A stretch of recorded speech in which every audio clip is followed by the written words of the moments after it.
Good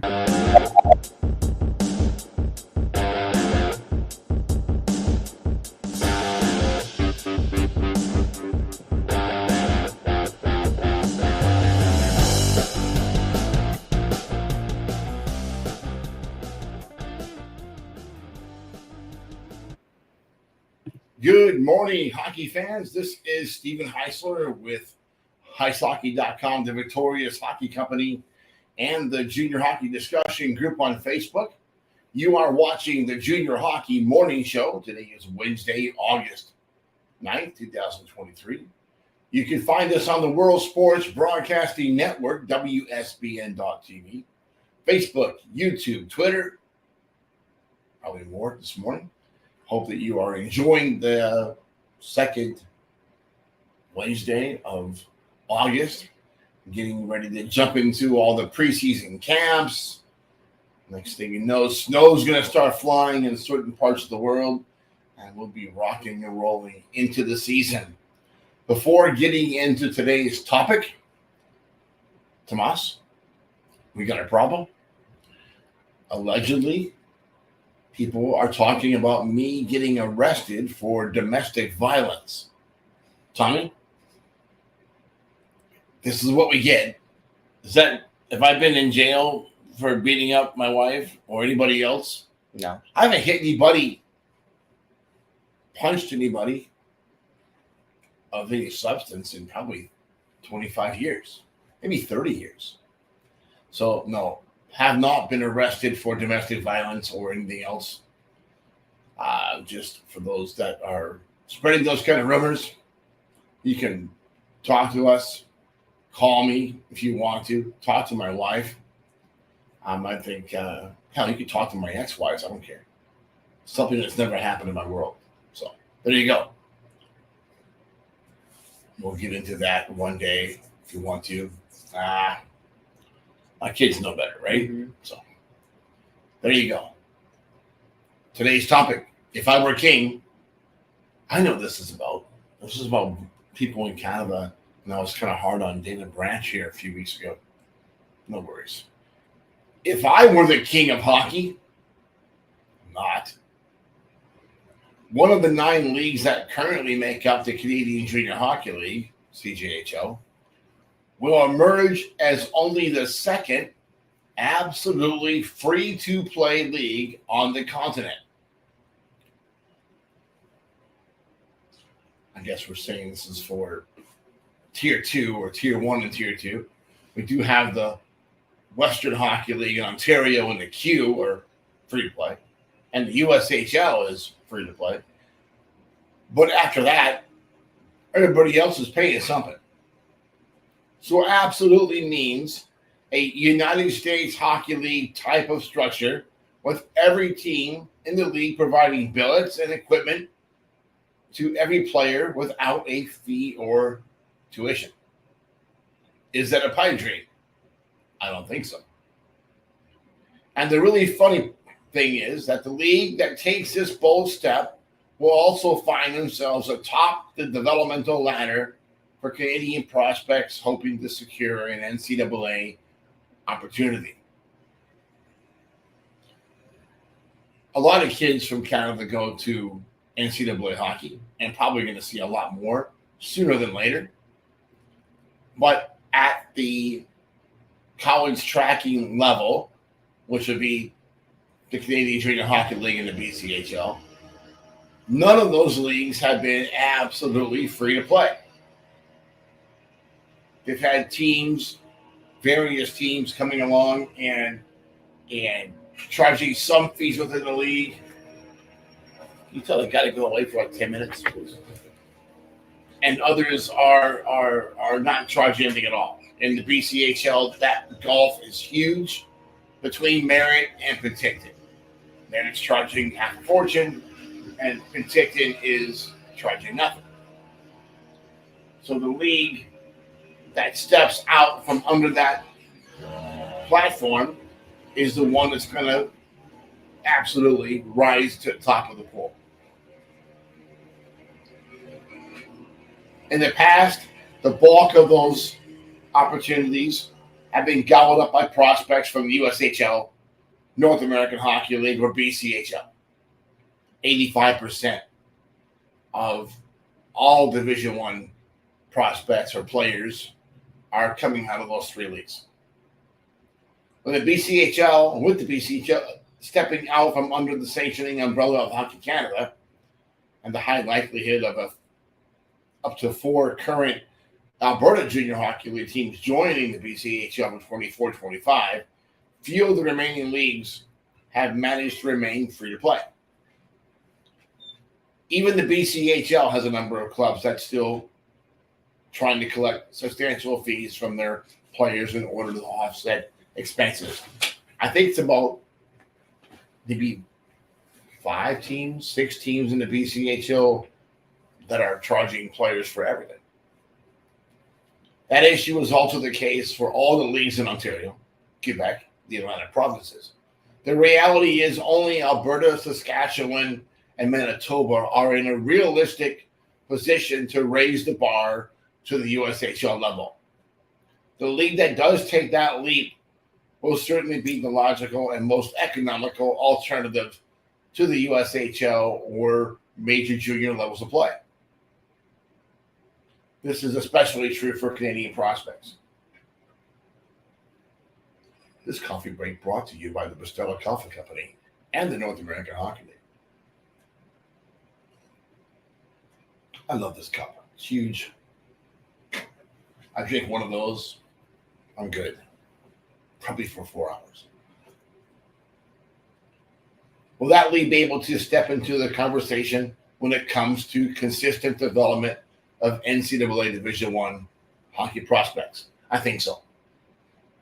I think after a while, it won't be overnight, but the league that makes that jump, especially if they're in one of those 3 Central Canadian provinces or Western Canadian provinces, Manitoba, Saskatchewan, Alberta. The league that makes that jump, or maybe it might end up being a combination of teams from all 3 leagues. That's a possibility. But that league is an obvious and logical alternative. That league could be where kids go instead of going to the North American Hockey League, especially for hiring prospects. If it is truly and absolutely free, you're not paying for housing, you're really going to get good sticks, you're going to get good equipment, there's no fees, travel's light, that makes a lot of sense. So I have to believe the league that does step up will get into the player pool movement and have a large percentage of their players making the jump to Division I. There may be the need to jettison a few weaker teams in order to establish the concept, and that's to be expected. The same thing is taking place as we speak within the BCHL. The key to that league's success is going to be the commitment to the free-to-play concept across the board. With leagues like the North American Hockey League allowing clubs to make a mockery of standards, this is why I get in trouble, Tommy, right here. This is why they don't like me. The Canadian League needs to hold firm. So when the North American Hockey League allows Kenai River to charge whatever the hell they want to charge for player fees, and we all know it's against the rules, against standards, we all know it's a joke, they can't do that, but they're allowed to continue doing that, we have a problem.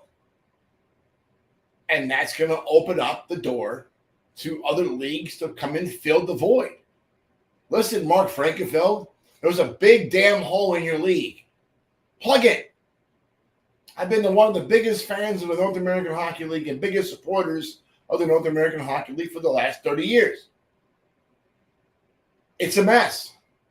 It's an absolute mess.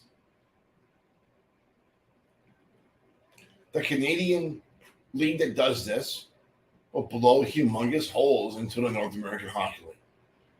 Provide options.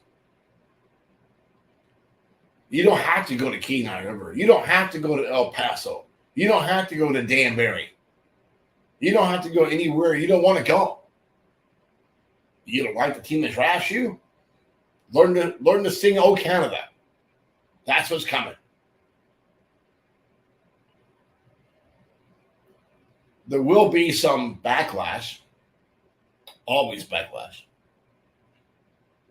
Some will say that it's completely unfair for the CJHL, the Canadian Junior Hockey League, to allow one league to operate at the free-to-play level while the majority of others cannot. The league should expect heavy resistance from CJHL chairman Robert Mazuka. Remember him? From Sudbury? The big fat guy that smokes like a chain all the time? Always outside smoking. Poor kid, he was frozen. This is a guy that I personally trust about as far as one can toss a 1959 Mercury. That opinion has been cemented for almost a decade. No, I'm not a big Robert Mazuka fan. In fact, I've sent 0 kids to the NLJHL in the last 10 years because of Robert Mazuka. That's an opinion shared by my good friend, Mo Mantha. What Robert Mazuka did to Mo Mantha's team, French River, those kids had to pay a fee for equipment. The equipment never arrived.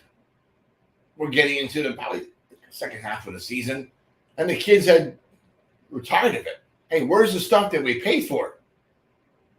So they threatened to not play. Robert Mazuka told the kids, if you don't play, you're not going to play anywhere in Canada for the rest of this season or next season.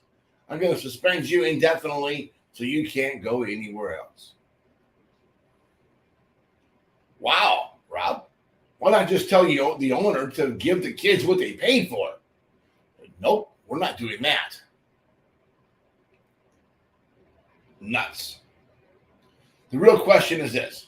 Will the league tolerate Mazuka's pile of baloney or step out from under the CJHL and just do their own thing? That remains to be seen. The chess match that is junior hockey on this continent continues. In the end, the players will be the ultimate winners. That's the end goal. The end goal is free agency. The end goal is to stop the practice of drafting amateur players. USHL is probably able to continue doing it. There's not really any dogs in their pony show. Teams are operating at standards. They maintain standards. North American Hockey League drafts are a joke. The 3HL draft is an absolute joke. Let these kids go to the team they want to go to. That will force the other teams to do things the right way. It'll force the remainder of the league to do things to match what the team the players want to go to. Maybe lower roster sizes to 20. And tell teams, you know what, you can only tender as many players as you don't protect. So if you have 20 kids coming back, but you want to bring in 5 new ones, you better lose 5 kids. Go down to 15 and tender 5. Enough of the draft charade. And that's what it is. It's hype and charade. I don't remember ever seeing college teams draft players. Never. It's over. You're not professional. It's not the NHL. The draft is ludicrous. And it literally chases kids out of the league. At the 3HL, especially at the NAHL, we're starting to get to that point. I think the BCHL this year has already chased a number of kids, or attracted a number of kids from the NAHL. And we're going to see more of that in the future. So until tomorrow, enjoy your morning coffee and have a great day.